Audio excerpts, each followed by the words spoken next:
Hello, Redwall Survivor. This is Nara here, lending Foxpen a helping paw with Foxpenmanship. In this episode, we'll be reading out apps for Mossflower Odyssey 5 Heaven Sent. The application category that we're reading the top 3 for is the Assassin. Take it away. Assassin, Brother Hawthorne. A pair of eyes stared askance over the rim of 2 half-light discs. Drunken brawl, you said? The hedgehog stretched across the table, grit his teeth, like nothing you ever saw. The mouse adjusted his spectacles, eyes disappearing once more behind them. No, it isn't. Hawthorne regarded the oozing red pulp that once was the hedgehog's shoulder. Slowly he withdrew debris from the wound, along with whatever unsalvageable flesh he found along the way. What's your name? Thought you Abbey folk didn't ask questions. Hawthorne chuckled. You must have never been to the Abbey. Come now, talk. It helps old mice like me from going stir-crazy. And you may find, the hedgehog squeaked as Hawthorne ripped a particularly large chunk of wood away. It takes your mind off the pain, too. Wet dripping and the tinny chorus of objects joining Hawthorne's debris plate to Hawthorne's side punctuated the silence. And then, Bursut. Hawthorne set the forceps aside and dabbed a cloth into a bottle. That would explain the brawl. Ashgrove can be a little unwelcoming to newcomers. Aye, Bursut hissed at the cloth's touch. Suppose I should have kept my snout out of trouble. The pair continued their chat as Hawthorne cleaned the wound and set to sewing it. Finally the old mouse reached for a jar. Ain't gonna leech me, are you? Hawthorne produced a candied chestnut. For being such a good patient. Bursut snorted as he rotated the chestnut in his fingers. Feel like a dibbun again. The frown on his face eased as he popped the candy into his mouth. Thanks, Doc, Bursut muttered between slurping bites. I really owe you one.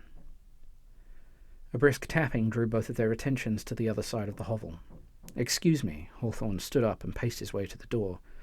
Cold air assaulted his whiskers the moment the door opened. A squirrel stood before him, hunched over and hugging a cloak to himself. His heel-heavy stance suggested recent enlistment. The spotless uniform under the shawl confirmed it. Yes? Brother Hawthorne, I was told to give you... Hawthorne snatched the parchment the moment it appeared. Thank you, recruit. Safe journey. The squirrel gulped, then scampered into the dark. Hawthorne counted to 5, then turned the scroll over in his paws. His eyes quickly centered on the blood-red seal, a cracked skull of indeterminate species in the iris of a giant eye. An old ache quivered in his breast. Ripping it open, Hawthorne scanned the contents briskly. A snort escaped him. Tucking the parchment into his pocket, he returned to his oval. Bursut waited for him halfway up from the table. What was that? Hawthorne wagged a paw. Winter storm. They want to make sure everyone stays inside, he chuckled. If you don't mind keeping an old hermit company, you're free to stay here. Bursut gave his shoulder a try, then winced. Aye, I think I'll take you up on that. Excellent. I'll have to make you my not quite famous, but still very well regarded leek and onion soup. But first, let's finish up that shoulder, shall we? Whatever you say, Doc. Hawthorne retrieved the tool and assumed his position by Bursut's side. You might feel a small prick. What? The rest of the words drowned in a gurgle of blood. Bursut threw himself off the table, clawed for purchase, then slowly fell deeper to the floor before growing still. Hawthorne counted, then bent down and ripped his scalpel free. It clattered on his debris plate before he picked up the nearest rag. Pity. He would have made a full recovery.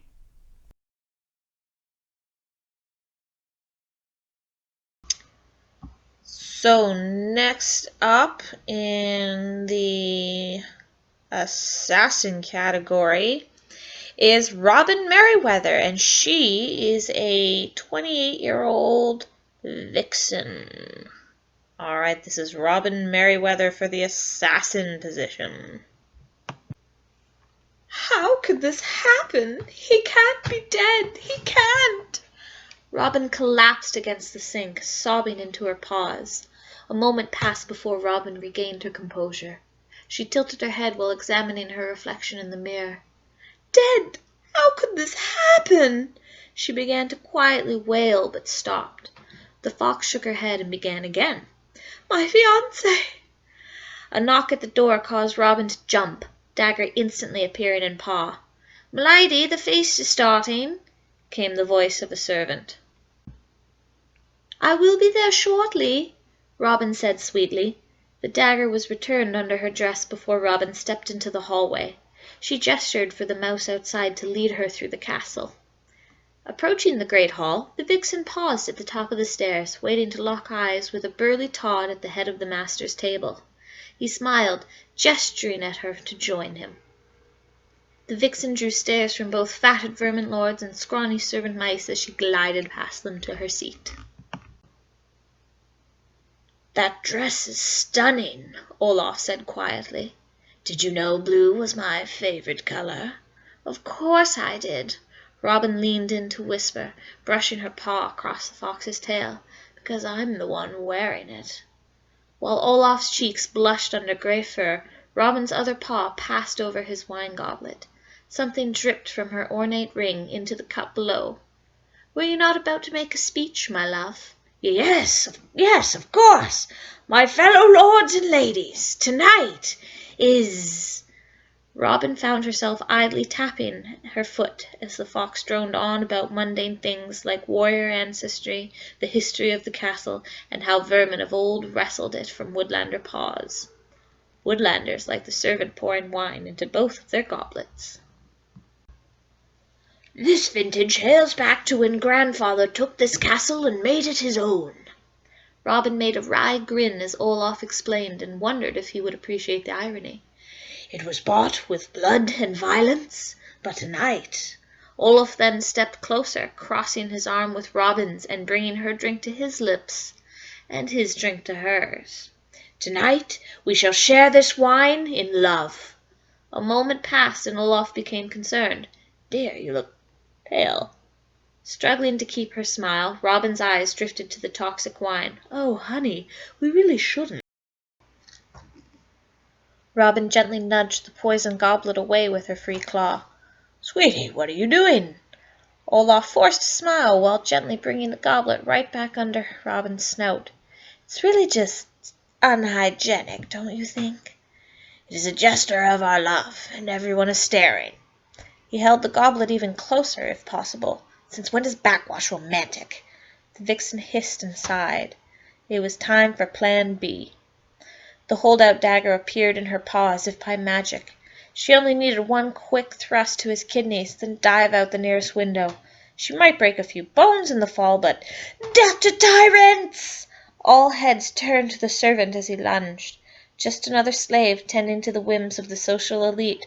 Robin never knew the mouse was there until he was trying to stab Olaf with a knife. Robin yelped, and her dagger changed its course. Terrified screams filled the room as the mouse collapsed from a fatal case of being stabbed in the face. "Well," Robin groaned silently, "there goes Plan B." Assassin. Shevawn, codename the Mantis. Shevawn started as her door flew open. She made it to the entryway just in time to catch the bloodied weasel before she collapsed to the floor. The vixen had seen her friend beaten before, but never like this. She carried Arwith to the bed and gently laid her down. The weasel groaned but didn't move. Shevawn gathered bandages, honey and warm water and set about dressing the wounds. Arwith's eye was swollen shut, her snout was broken and bleeding, and it looked like she'd lost a tooth. Her face was a mass of bruises, many of them split open.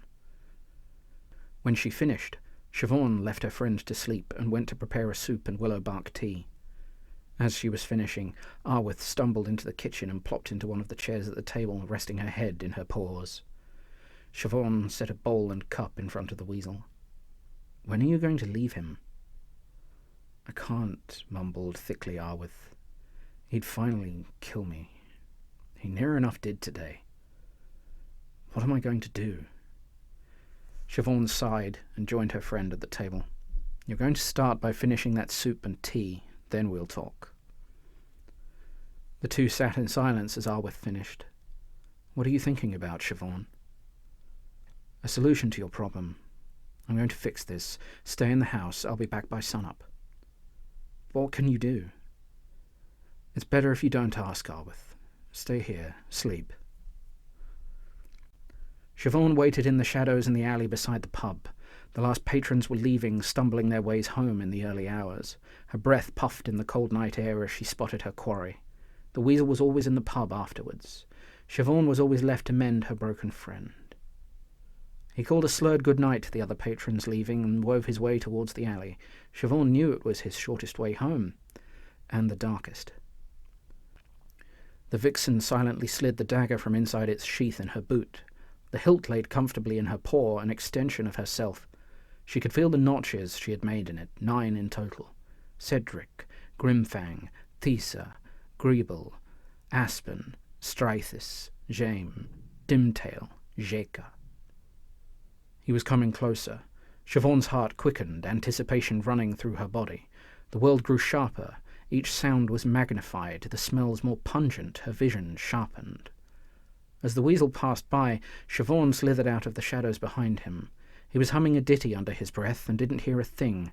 The vixen took a step closer. Time stood still, like it always did. The dagger slipped easily between his ribs. He gasped. Shevawn gave the knife a practiced twist. She pulled the dagger out as he slumped to the ground. She felt the warm, sticky gush of his life leaving him, coating her paw.